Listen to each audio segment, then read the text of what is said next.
Hey everyone, it's Sheila. This is part 3 with Ken Byrne of First Heritage. We actually now will be talking about the 1-0 buy down. I know we've been talking about the 2-1 buy down, but there's also a 1-0 buy down. What is that? Stay tuned and find out. Thanks. So, do you actually think that the rates will be going down in 48 months though? In 4 to 8 months. 48 months. In 4 years? Yeah.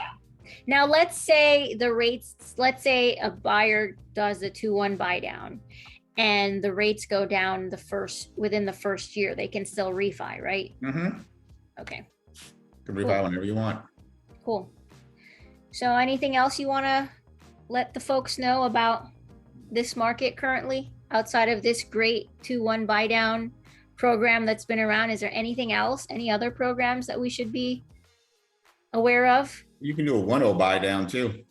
A what? 1-0 buy down. What's a 1-0 buy down? It's the same theory as a 2-1 buy down, but instead of paying your rate down 2% for the first year and then 1% the second year, you're basically paying your rate down 1% for 1 year. So that same scenario, instead of at 7.25%, you're at 6.25% for a year. And then you're going to be at 7.25%. The pricing on that is probably 1.25%.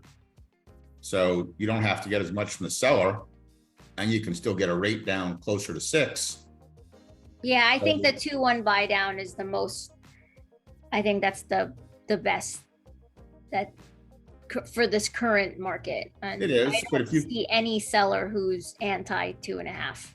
It might work on the 1-0 buy downs for somebody on a lower price house who's selling a $300,000 house that doesn't have a lot of equity in it.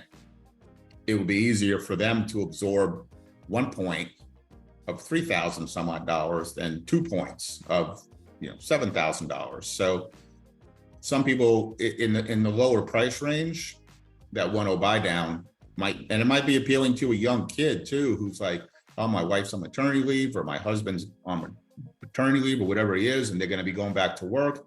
It'd be nice to us to save a couple $100 a month on this payment for a year. And then when they go back to work, will be easier. It'll be comfortable for us. Yeah. Can they do a 2-1 buy down for property? Like, let's say like a jumbo loan, like if someone's looking at a $2 million home? No, it's only conventional loans under the 647 right now. Oh, 647 price point. Loan amount. Okay. Yeah. And that's going to be going up next year to 700-ish. So what about jumbo loans? What do those people, I mean, obviously they have the money to buy a $2 million home, but I'm sure they want to save also.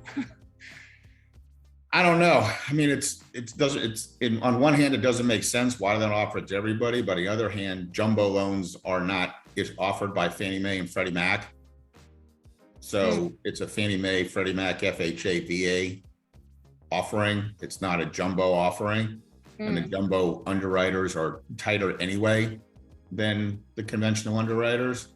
And, those people have to qualify tighter, have to have more reserves, have to have better credit scores. Sure. So I just don't think that they're going to put that kind of loan in the market. Maybe the banks don't think that those people are looking for that kind of loan. But I mean, I don't care if I was buying a $2 million house, if I could afford it, if I could get 2% off on the rate, why would I not want to do it? But right now they just don't offer it. Cool. All right. Well, thanks, Ken. It's always a pleasure. No problem. You got anything you want me to talk about? I can talk. I don't know. I think that's it. I mean, we did our 15 minutes. I'm sure you can go and go and go, but yep, I can give you something next time too. All right, cool. Thanks, Ken. All right, see you. All right.